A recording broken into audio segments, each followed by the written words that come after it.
अस्सलाम वालेकुम। मेरा नाम है जैगम और आप देख रहे हैं मेरा YouTube channel Zaigham FX insights. आज हम करने जा रहे हैं गोल्ड की वीकली फोरकास्टिंग, जो कि होगी 15 अप्रैल से लेके 19 अप्रैल तक के लिए। तो फर्स्ट ऑफ ऑल तो हम चलेंगे अपनी फॉरेक्स फैक्ट्री पे, और फॉरेक्स फैक्ट्री पे जाके देखेंगे कि आने वाले दिनों में हमारे पास कौन कौन सी जो है वो न्यूज़ेस आ रही हैं। उसके अलावा अगर हम गोल्ड के बारे में आज बात करें तो आज की हमारी डिस्कशन जो होने वाली है वो एक डिटेल डिस्कशन हमारी होने वाली है इसके ऊपर कि गोल्ड का जो है वो जो इसने अपना लास्ट फ्राइडे वाले दिन अपना ये मूव दिया है, कंप्लीट प्राइसेस यहाँ से अपसाइड गई हैं और अगेन यहाँ पर आ गई हैं। तो ये मूव जो है वो क्या हमें समझा रहा है, समझ में आता है, और फर्दर हमारे गोल्ड की क्या नेक्स्ट वीक जो है वो मूव्स रह सकती हैं।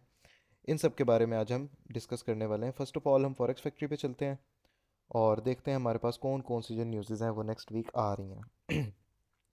फर्स्ट ऑफ ऑल मंडे वाले दिन हमारे पास अगर हम देखें तो हमारे पास सेल्स का डाटा आ रहा है। उसके बाद स्टेट मैन्युफैक्चरिंग इंडेक्स आ रहा है। ठीक हो गया।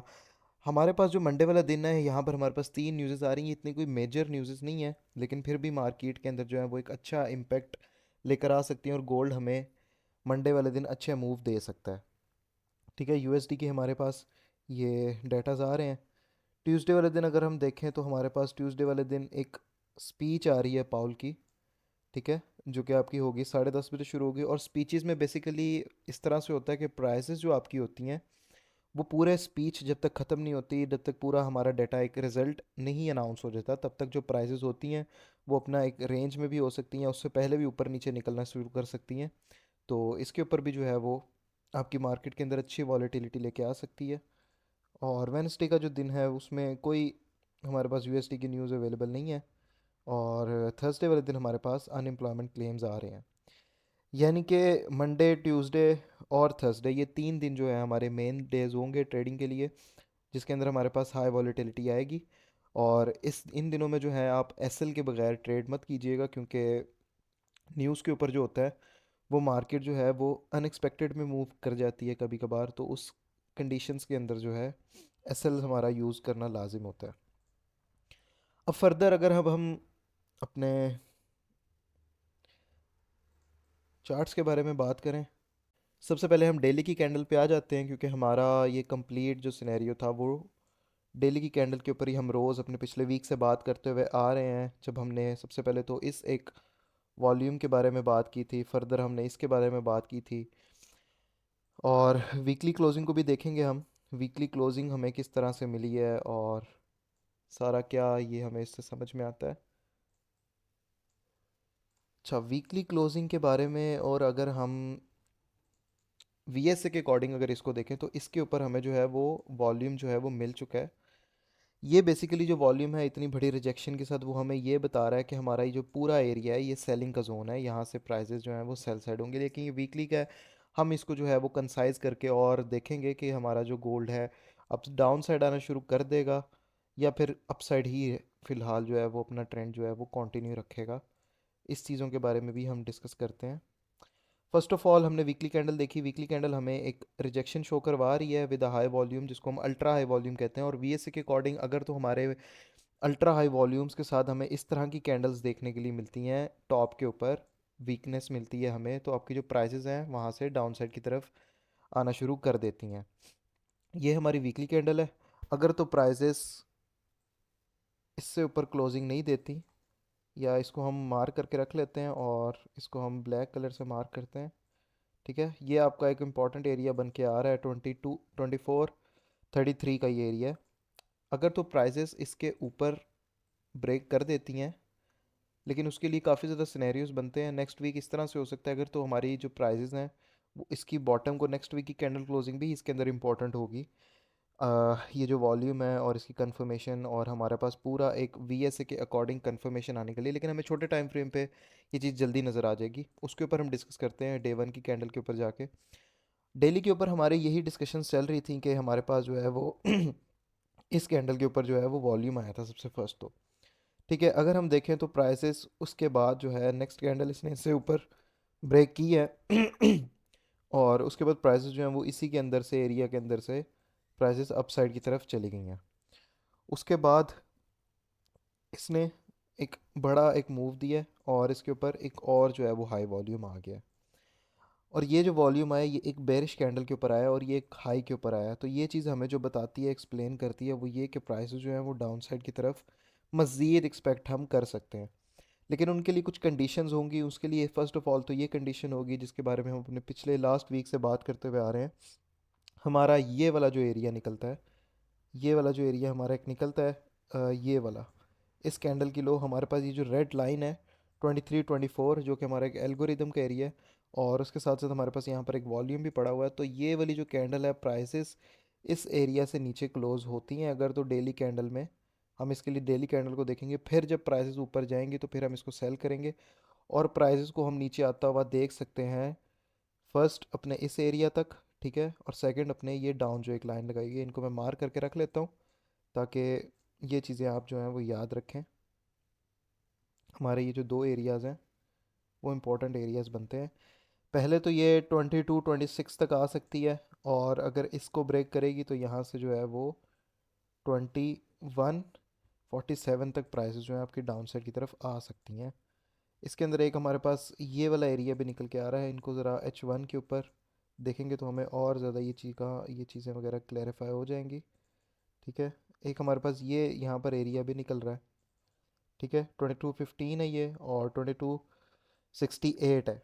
लेकिन यहाँ तक आने के लिए प्राइसेस को फर्स्ट तो ये जो एरिया, ये वाली एक अपनी सपोर्ट आप इसको कह लें, या वॉल्यूम्स का एरिया जिस तरह हम इसको डिस्कस कर रहे थे, प्राइसेस अगर तो इसको ब्रेक करती हैं, जो कि आपका एरिया 23-24 का, अगर तो आपको H4 की क्लोजिंग इसके नीचे मिले तो आपकी प्राइस जो है फर्दर इस एरिया तक, और सेकंड आपके इस एरिया तक, और थर्ड टारगेट जो होगा वो ये वाला डाउन साइड का एरिया होगा। ये तीन जगह तक प्राइस जो है आपकी डाउन साइड की तरफ आ सकती हैं।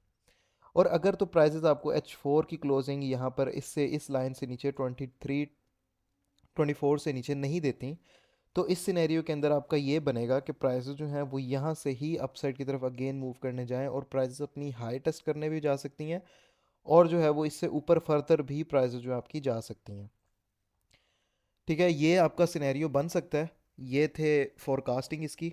अब आगे हम देखते हैं कि हमारे पास कौन कौन से एरियाज़ है जहाँ से हम बाइंग और सेलिंग कर सकते हैं। ये जो एरियाज़ H4 है, इसका आप स्क्रीनशॉट लेके रख सकते हैं, या आप इसको अपने चार्ट के ऊपर भी एरियाज़ को मार्क कर सकते हैं। ठीक है, ये जो हमारे पास एरिया निकल कर आ रहा है, ये निकल के आ रहा है 23-24 का। ये जो हमारे पास एरिया निकल के आ रहा है, ये हमारे पास निकल के आ रहा है 22-68 का। ये वाला जो एरिया हमारे पास इससे नीचे निकल के आ रहा है, ये है 22-15 का। और लास्ट जो हमारे पास है 21-47 का एरिया निकल के आ रहा है। ठीक है, अब हम डिस्कस करते हैं कि अब हमने आने वाले दिनों में प्राइसेस के लिए बाइंग और सेलिंग के एरियाज़ कौन कौन से हमारे पास होंगे। तो फर्स्ट तो हमारे पास जो बाइंग का एरिया निकल कर आता है, वो हमारे पास बेस्ट बाइंग का एरिया जो है, हमारे पास ये वाली एक सपोर्ट, और आप इसको एक ऑर्डर ब्लॉक भी कह सकते हैं। ये हमारे पास एक ऑर्डर ब्लॉक है 23-24 का एरिया। ठीक है, यहाँ से जो है आप इसको बाय कर सकते हैं, और यहाँ से हम इसकी बाइंग की ट्रेड जो है वो देख सकते हैं। इसके अलावा हमारे पास यहाँ नीचे से भी हम, हमारे पास एक अनमिटिगेटेड दो एरियाज़ पड़े हुए हैं बाइंग के, क्योंकि हमारे पास ऐसा सिनेरियो भी बन सकता है कि प्राइसेस जो हैं वो हमें इन एरियाज़ को मिटिगेट करने के बाद अपसाइड जाते हुए नज़र आया अगेन। ठीक है, तो आपने ये वाले जो एरियाज़ हैं इनको अपने जेन में रखना है, इनको याद रखना है। ये बाइंग के हमारे पास एरियाज़ होंगे नेक्स्ट वीक के लिए, और ये हमारे पास जो है वो अच्छे एरियाज़ निकल के आते हैं। इसके अंदर सेकंड जो हमारे पास बाइंग के लिए एरिया है, वो हमारे पास एरिया है 2302 से लेके 2307 का। और यहाँ नीचे भी हमारे पास एक एरिया निकलता है, खैर उस तक के ऊपर हम नेक्स्ट भी डिस्कशन वगैरह कर सकते हैं अपने डेली फोरकास्ट के अंदर। डेली के डेली जो है फिर एरियाज़ वगैरह इसी चैनल पे मैं अपलोड करता रहता हूँ, उनके बारे में भी हम डेली की डेली डिस्कशंस वगैरह हमारी चलती रहेंगी। अब कुछ सेलिंग के लिए अगर हम एरियाज़ वगैरह अपने मार्क करें तो हमारे पास सेलिंग के लिए, और ये भी एक बेस्ट हमारे पास एरिया बनता है। ठीक है, इसके साथ अगर हम देखें तो आपका ये ऑर्डर ब्लॉक भी है, इसको हम इतना मार्क कर लेते हैं। ये इतना जो है वो आपका एरिया बन जाता है सेलिंग के लिए। फर्दर आपके पास ये वाला भी एक एरिया यहाँ पर बनता है। ये सप्लाई एरियाज़ हैं बेसिकली आपके पास, यहाँ से जो है हम वो सेलिंग की तरफ देखेंगे। और लास्ट जो है हमारे पास एक ये एरिया बनता है। अब इन तीन एरियाज़ के, चार एरियाज़ के बारे में बात करें तो फर्स्ट जो हमारे पास एरिया है वो हमारे पास एरिया बनता है 2355 से लेकर 2358, 5355 से लेकर तकरीबन 58 का एरिया है। उसके बाद हमारे पास जो सा एरिया 68 से लेकर 73 का है। 23 जो थर्ड हमारे पास एरिया है वो हमारे पास एरिया निकल के आता है 2389 से लेके 2396 का एरिया। और जो हमारे पास लास्ट एरिया है वो हमारे पास 2326 से लेके 2330 का ये हमारे पास एरिया है। ये चार हमारे पास जोन्स हैं जहाँ से हम जो है वो सेलिंग के लिए देखेंगे। प्राइसेस यहाँ से हमें सेल साइड की तरफ प्ले होती हुई नज़र आ सकती हैं। इनके ऊपर आपने फोकस करके रखना है। बाकी जो है आप इस चीज़ का अपने स्क्रीनशॉट लेके रख सकते हैं कि आपने जो है वो बाय किन किन एरिया से करना है। इस एरिया से फर्स्ट बाइंग होगी, सेकंड इस एरिया से हम देखेंगे। अगर ये वाला एरिया ब्रेक होता है तो ब्रेकिंग के लिए आपको वेट करना होगा कि M15 की जो कैंडल है वो इस एरिया से नीचे की कैंडल क्लोजिंग दे। और अगर तो आपको इस एरिया के ऊपर ट्रेड लेने का ये तरीकाकार होगा, आपको रिजेक्शंस मिलें और उन रिजेक्शंस के बाद जो है आप प्राइसेस में यहाँ से बाय साइड की ट्रेड जो है वो ले सकते हैं। ठीक है। और ये जो है हमारे सेलिंग के एरियाज़ होंगे। बाकी जो हमने डिस्कशन की है अपने डेली टाइम फ्रेम के ऊपर और वीकली टाइम फ्रेम के ऊपर, वो चीज़ें आपने याद रखनी है। फर्दर जो होगा हमारी डेली कैंडल्स के बारे में हम अपने डेली फोरकास्ट के अंदर डिस्कस करते रहेंगे। उसके लिए आप मेरा जो चैनल है उसको सब्सक्राइब कर लीजिए। बाकी इंशाल्लाह ताला मुलाकात होती है एक डेली फोरकास्ट के साथ एक नई वीडियो में। तब तक के लिए अपना ख्याल रखिए। अल्लाह हाफिज़।